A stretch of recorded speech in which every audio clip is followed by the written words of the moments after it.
എല്ലാവർക്കും നമസ്കാരം. അധ്യാത്മരാമായണവും ജ്യോതിഷവുമായിട്ട് വളരെയധികം ബന്ധങ്ങളുണ്ട്. പല സന്ദർഭങ്ങളിലും അത് സൂചകവുമാണ്. ഇന്ന് ചിന്തിക്കുന്നത് വിശ്വാമിത്രൻ്റെ യാഗരക്ഷയെക്കുറിച്ചാണ്. അത് വളരെ പ്രത്യേകതയുള്ള ഒരു ഭാഗമാണ്. ദീർഘകാലം അധ്യാത്മരാമായണമൊക്കെ വായിച്ച് മനസ്സിലാക്കിയിട്ടുള്ളവർ അറിയാൻ സാധിക്കും. അതായത് വിശ്വാമിത്ര മഹർഷി അയോധ്യയിലേക്ക് എഴുന്നള്ളി. അക്കാലം വിശ്വാമിത്രനാകിയ മുനികുല മുഖ്യനും അയോധ്യയ്ക്കാമാറെഴുന്നള്ളിയിടിനാൻ.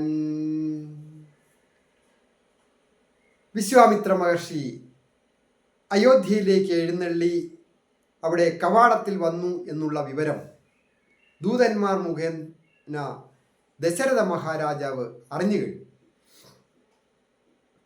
ഉടൻ തന്നെ ദശരഥ മഹാരാജാവ് വസിഷ്ഠ മഹർഷിയെ കാണുവാനായിട്ട് പോയി. വിശ്വാമിത്ര മഹർഷി വളരെ ശക്തവാനാണ്. അസ്ത്രശസ്ത്ര പ്രയോഗങ്ങളും മാന്ത്രികവും താന്ത്രികവും ഒക്കെ അറിയാവുന്ന ദിവ്യ മുഖ്യനായ ആ വിശ്വാമിത്ര മഹർഷി വിചാരിക്കുന്ന കാര്യം സാധിക്കും. നല്ലതിനാണോ വരുന്നത് അതോ ദോഷത്തിനാണോ വരുന്നത് എന്നുള്ള ഒരു സംഭ്രമത്താൽ കുറച്ചൊക്കെ ജ്യോതിഷം അറിയാവുന്ന ആ ദശരഥ മഹാരാജാവ് ജ്യോതിഷത്തിൽ പണ്ഡിത ശ്രേഷ്ഠനായ വസിഷ്ഠ മഹർഷിയെ കാണുവാൻ പോയി. അങ്ങനെ വിശ്വാമിത്രൻ അവിടെ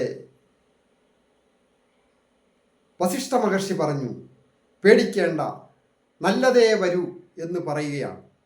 അങ്ങനെ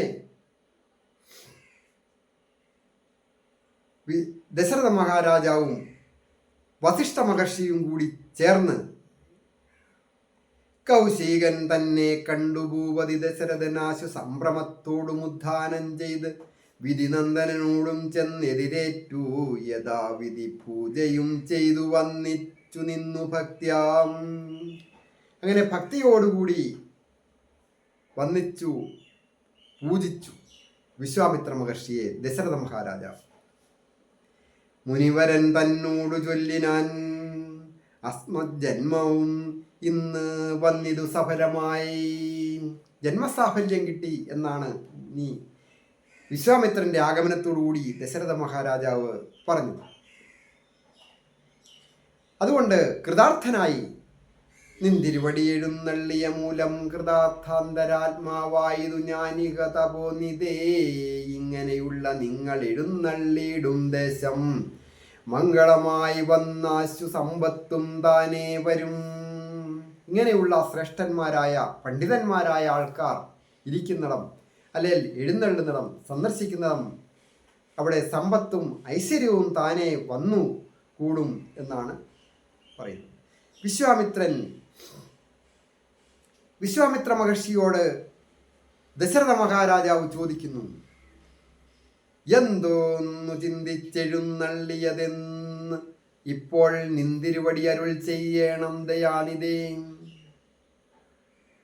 വിശ്വാമിത്ര മഹർഷി എന്തിനാണ് വന്നത് എന്ന് അറിയുവാൻ ദശരഥ മഹാരാജാവിന് അപ്പോഴും ഒരു ജിജ്ഞാസയാണ്.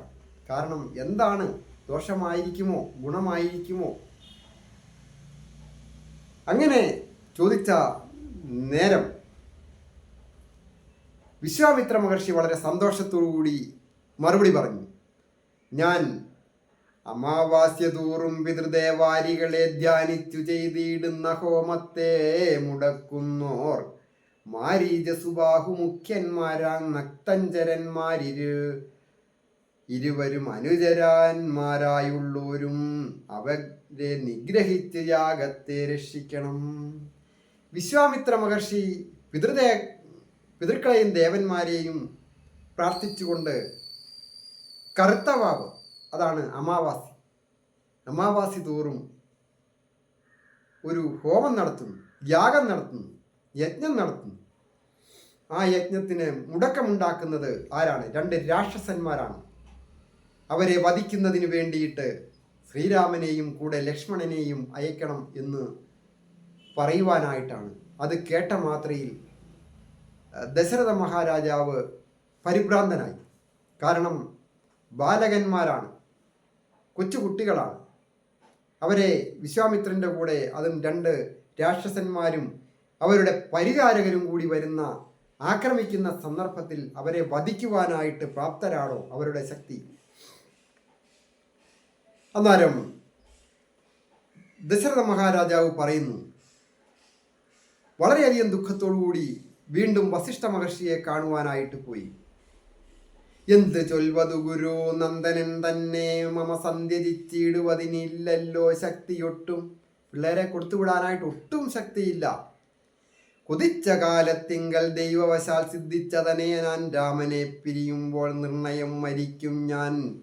രാമനെ നൽകിയിടാഞ്ഞാൽ അന്വനാശം കൂടെ വരുത്തും വിശ്വാമിത്രൻ. ദശരഥ മഹാരാജാവ് കൊതിച്ച വളരെ ദീർഘകാലമായിട്ട് പ്രാർത്ഥിച്ച് ഉണ്ടായതാണ് ശ്രീരാമചന്ദ്രനും ലക്ഷ്മണകുമാരനും ഒക്കെ. അവരെ കൊടുത്തുവിടുന്നത് എങ്ങനെയാണ്? അങ്ങനെ വളരെയധികം ദുഃഖത്തോടുകൂടി വസിഷ്ഠ മഹർഷിയോട് ചോദിച്ചപ്പോൾ വസിഷ്ഠ മഹർഷി പറഞ്ഞു, ഒന്നുകൊണ്ടും ഭയപ്പെടേണ്ട. ഭൂമിഭാരത്തെ കളയുവാനായിട്ട് ആണ് ശ്രീരാമചന്ദ്രൻ അയോധ്യയിൽ അവതരിച്ചത്. അതുകൊണ്ട് നാരായണൻ, ഭഗവാൻ വൈകുണ്ഠവാസൻ നാരായണൻ തൻ്റെ അവതാരം ചെയ്തതാണ്. അതിന് ഒരു കുഴപ്പവുമില്ല. വസിഷ്ഠ മഹർഷി പറഞ്ഞു, വിശ്വാമിത്ര മഹർഷിയുടെ കൂടെ പറഞ്ഞയച്ചുകൊള്ളുക. അത് പുത്രനായി പിറക്കേണമെന്നു ഭവാനെന്ന് സത്വരമപേക്ഷിച്ച കാരണം ഇന്നു നാഥൻ പുത്രനായി പിറന്നിതു രാമനെന്നറിഞ്ഞാലും പൃഥ്വീന്ദ്ര ശേഷൻ തന്നെ ലക്ഷ്മണനാകുന്നു. ലക്ഷ്മണൻ ശേഷൻ ആണ്. അങ്ങനെ നോക്കുമ്പോൾ അവരെ ഒരു കാരണവശാലും വിശ്വാമിത്ര മഹർഷിയുടെ കൂടെ വിടുന്നതിന് ഭയപ്പെടേണ്ട എന്നാണ് ആ വസിഷ്ഠ മഹർഷിയുടെ നിർദ്ദേശം. ആ നിർദ്ദേശപ്രകാരം ദശരഥ മഹാരാജാവ് ശ്രീരാമചന്ദ്രന്മാരെ വിശ്വാമിത്ര മഹർഷിയുടെ കൂടെ യാഗരക്ഷയ്ക്കായിട്ട് അയക്കുന്നു.